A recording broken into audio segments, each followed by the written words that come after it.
Two 8-point questions today. All right, here is digital signatures. Let's talk about them for a minute. Okay. All right, we're going to talk about the purpose, some concepts, some drawbacks, and so on and so forth. Okay. Purpose is signaled by intent. We can sign checks, all that kind of stuff. Okay. Excuse me. Also for authentication and approval.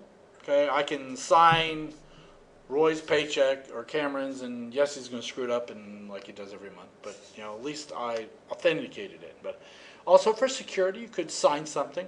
Back in the time, they would used to do it with wax, and remember that was a sign that it was sealed. It could also be for ceremony. You ever get a mortgage? Who's got a mortgage in here? So, don't tell me. Just one of you, two of you. Sign all 8,000 papers. It feels like by the time you're done. And don't take a stand. It sucks. It's a pain in the ass. Especially if you're getting like a first and a second all at the same time, then it's like, wow, it's crap.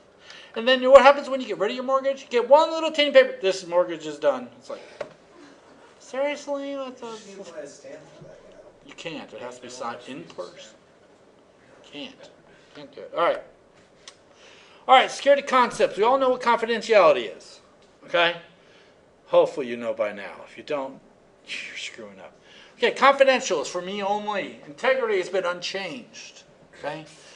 Okay, identification, authentication, it hasn't been forged. And non-repudiation, that's something we haven't talked about as much. Undeniable. I know you did it. Okay?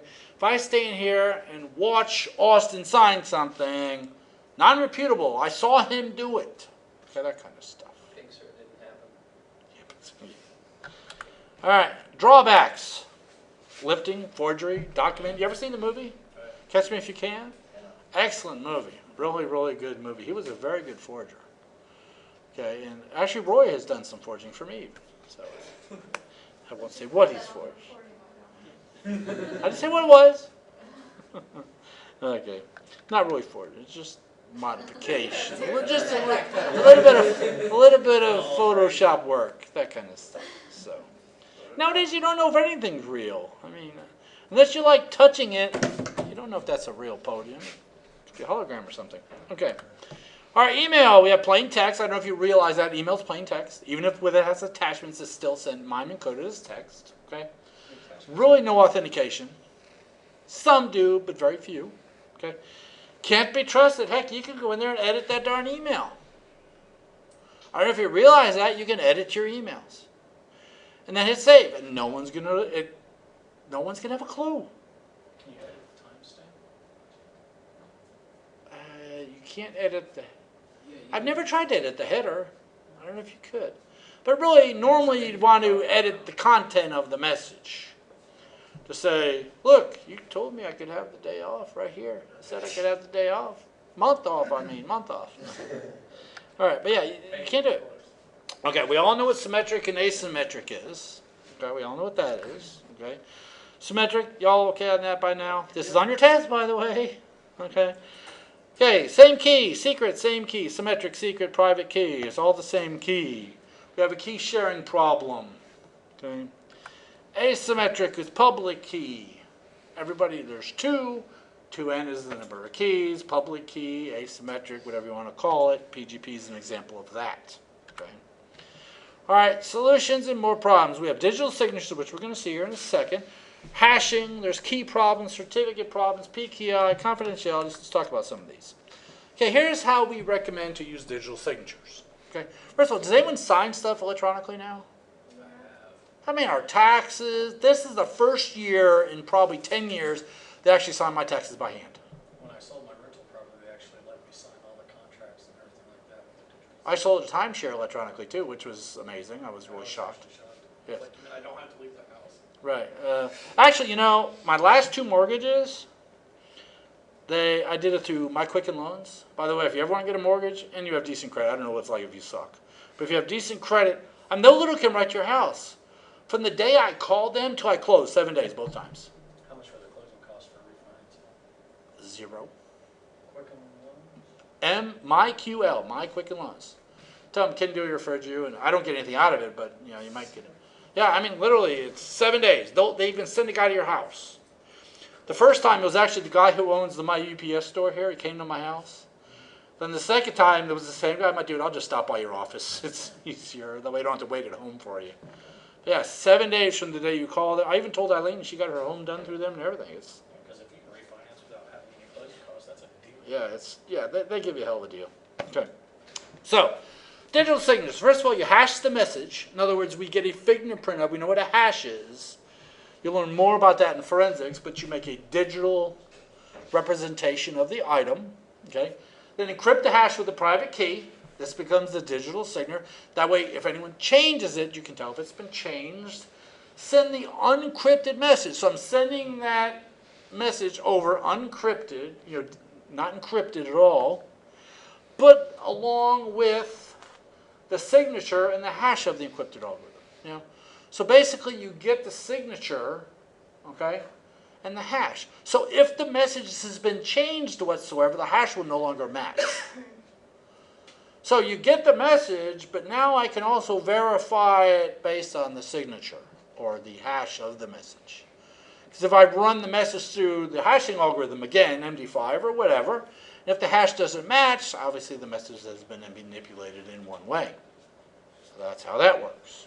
Okay? It says the recipient can read the message. Messages can be verified as unchanged very easily. We run it through the hashing algorithm again, compare the hashes. And the sender can be verified as correct. Okay? Yeah.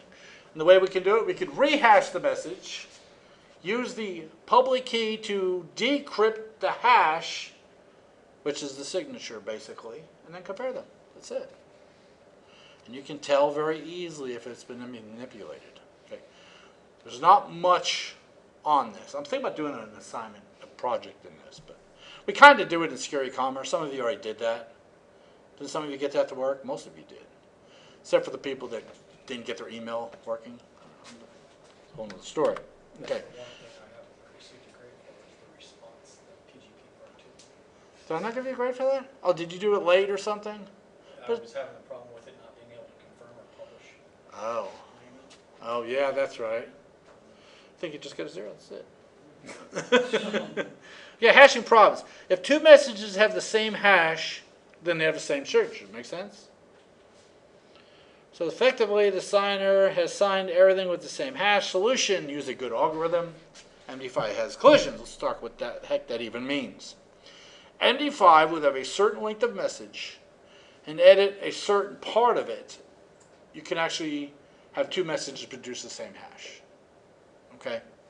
I do an exercise, I think it's in network security, where I have you make something, get MD5 hash of it, then edit it slightly and do it again. It should be totally different. But MD5 is known to have collisions, which means two messages produce the same hash. We're not talking two totally different messages, but a message in a very slight modification produces the same hash, so that can be an issue as well. Okay? So use something newer. But MD5 is still being used today. Okay, key problems. How do we know the public key we're using to validate the message belongs to the sender? Who did it come from? Now, if you think about it, you all that took Security Commerce downloaded my key. But what if, Sam created a key and it's Ken Dewey and happened to have access to my email? I mean, it's tough, okay? What if the true sender's private key is compromised? So what if y'all got in and got my private key and then it's compromised? So there are issues with this as well. Okay. A solution, digital IDs. It says content, identification, name and address, public key, validity ranges. All this stuff is pretty much used in SSL now in certifications. Okay. Public key, the certificate number, the signature, the authorization, the certificate chain, PKI, that's all SSL. I guess no uses for the cards that the military uses now. Oh, the CAT cards? Yeah, CAT Yeah. cards. Yeah, I mean, all that's on there now. I mean, they're valid for a certain range. Yeah, when I used to issue certificates, it's a pain in the butt, actually. I mean, it's easier now. When I did it, it was a lot harder to do. But you get certificates.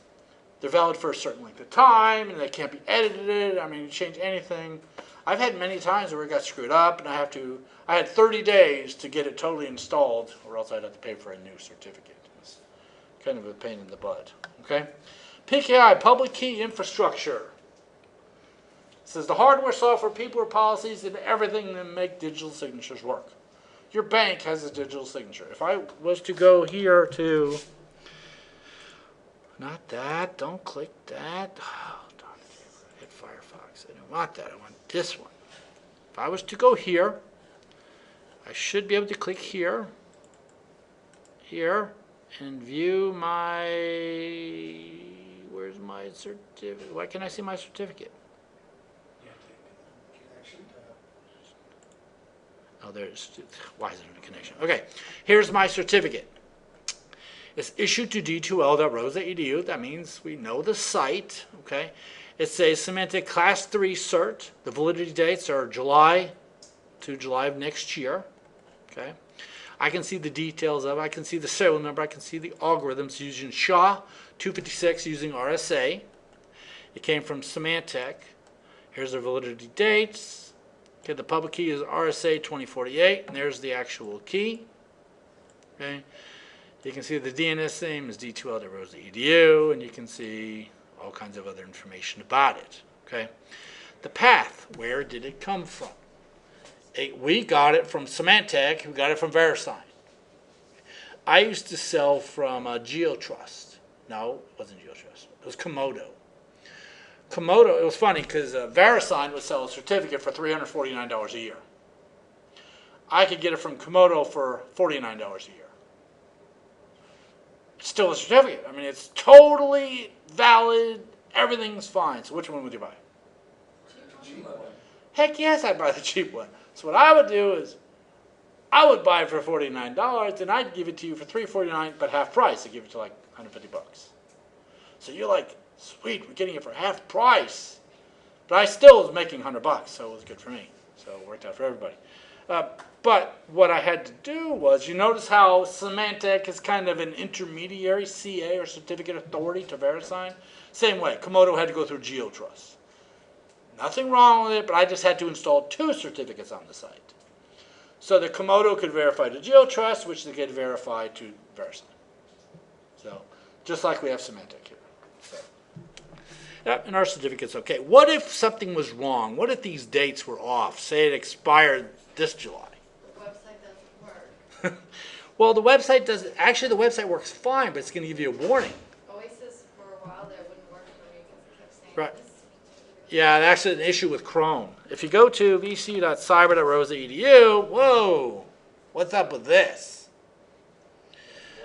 I can go here by clicking advanced and hurt me plenty, I think it says. I'll proceed to it.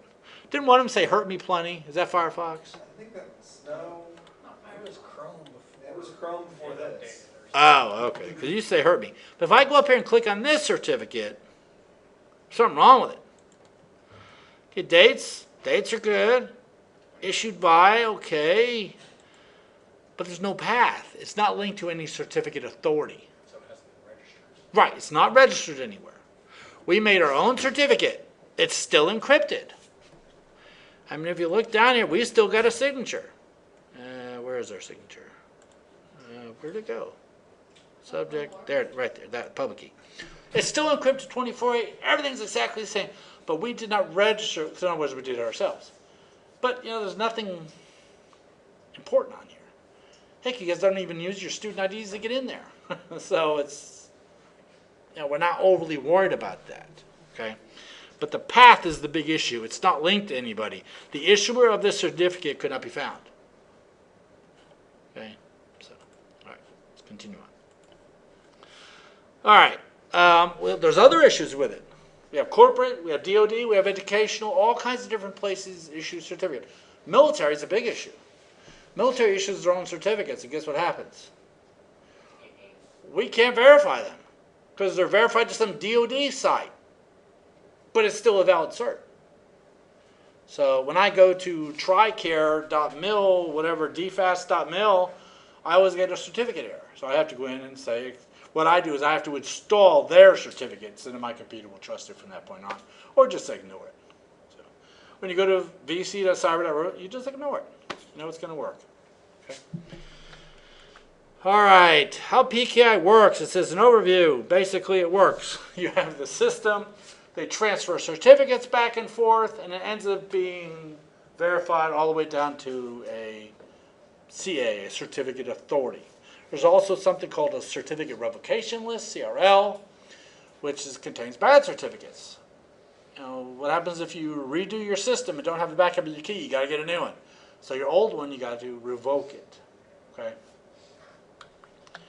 All right, confidentiality. This is the nested safe method. This is encrypt a message, not just the digest with the public key. Then encrypt the results using your own private key.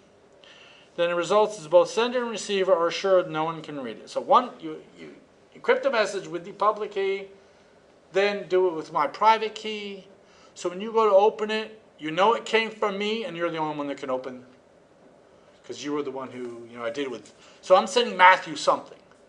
I encrypt it with Matthew's public key, sign it with my private key. Okay? Matthew opens it. Since he has my public key, he knows it came from Ken Dewey. And then he's the only one that has the answer to the public key because he has his own private key. So now he can only open it. That was the whole Secure E-commerce project that those of you who did it did. Okay. All right, ethics is a big issue. And we're actually having our advisory committee next month. And every time, that is one of the biggest things. Do you cover ethics? Hence the cyber law and ethics. Hopefully you're covering ethics in there at some point or another. But, ethics, what about phishing? Is that ethical? No. Social engineering? No. I mean, there's so many bad things you can do, and we don't train you guys on all this stuff so you want to do bad stuff. It's to detect what other people are doing. But, I was watching, I read something last night about some really unethical life hacks, they call them. One of them, which was kind of a cool idea, says you want to buy something on Craigslist, go set up a bunch of fake email accounts. Oh, Yeah, and make a bunch of bids on it excessively low so they won't get accepted. And then make one for your own account, still low but better. Then basically they say, well, crap, everybody's bidding 100, this guy bid 100, and they'll give it to you. So, is it ethical? Not technically. Is it against the law? No. So, ethics, kind of a big deal there. It's like Okay. putting something on eBay and putting bids on it yourself. Right. Yeah, to get the price up, you could. I think they actually frown on that. So, I at one point was actually setting up an account to help students with answers to homework. But the problem was I was also trying to hire myself to do it. That didn't work out so well. Didn't Roy or? No, Roy actually, it was either Roy or Caleb actually helped a student. Got hired by a student to answer the problem for them. Digital forensics. Yep, it was for the John the Ripper project. That was a while ago. Yeah, no one's fallen for it again. That we've no. You tell the story now. Yeah, it's funny because there's so much you guys could do that I'd never catch. But you never know. Some students, actually a student is the one who told me about that. Said, did you see a student out there who's trying to get the answers to the homework? So that's when Roy said, ooh, sweet, and we set up Oscar Higley. So if you ever get an invite from Oscar Higley, it's probably not good. Or John Trobert, he's another one. So basically, I say hi, Ken. Yeah, pretty much. Yes, all right. That's pretty much it. We talked about all this stuff. It says, handwritten signatures unreliable. My stepkids the other day, I came home maybe an hour after they did. And the dog, what we do is the dogs stay out all day long. I mean, they have access to the garage. They just can't get in the house. We have a doggy door. It's closed. Well, the kids are supposed to open the doggy door and bring in their food and water. Well, they decided not to. So the dogs were outside for another. I mean, it wasn't bad weather, so it's not a big deal. Heck, they're wearing fur coats. But so I had them each write, I will remember to bring the dogs in the house when I get home from school 50 times. You would have thought I killed them. And I told them I wanted in cursive, at least part of it. And my stepson's like, I don't know how to write in cursive. Literally, they don't. They don't teach in school. They don't teach anymore, and that's stupid. Because tomorrow, they're all going down to get new ID. Now, Thursday, they're going to get new ID cards. And you're going to sign your name in this teeny tiny little box. They can't. So I guess that's acceptable now to just print. I'm guessing? I don't know. Or Okay. it'll be a college course. Yeah, exactly. College course on how to sign your name. Okay. And my stepdaughter, she writes very neatly. I mean, she wrote half of hers in cursive. It's like, wow, that's even neater than mine. Okay, mine sucks.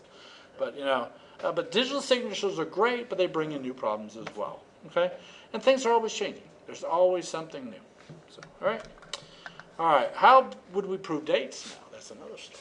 We're not going to answer that question. It's just a question. How could you prove the date? I can change dates on files all day long.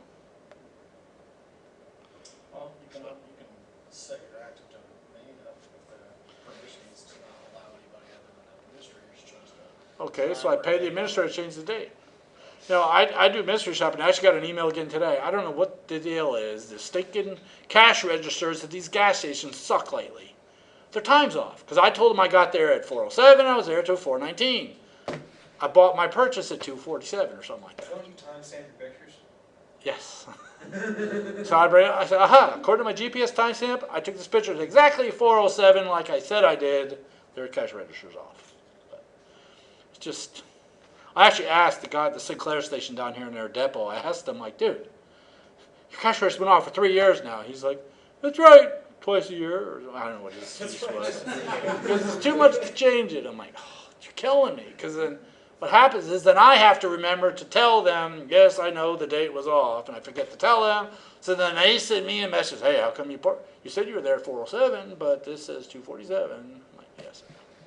And I guess they're not smart enough to check the GPS date. You should send them that file to check it. Well, what I do is I go to the properties of it and I make a snapshot of the GPS date. There you go. Look, I was there exactly 4:07, like I said, done. And one time I actually sent them even the GPS coordinates because the Valero station on Sooner Road, just south of the highway, their cash register is Northwest 64th Street. That's the corporate headquarters. When they got on the cash, they never changed the date for the store. So like, we told you to go here. Why did you go to North? No, I didn't go to Northwest 64. That was here. So I had to send them the GPS. Look, there's a dot right there in the highway. But yeah, it's all kinds of issues that come up. So we think we solve one thing, and we get another. All right, there's a bunch of references here if you'd like to read more information on all this. So do you have any gas in your car right now? Actually, I do have 5 gallons in my back. Are you still selling it for $1 a gallon? Yes.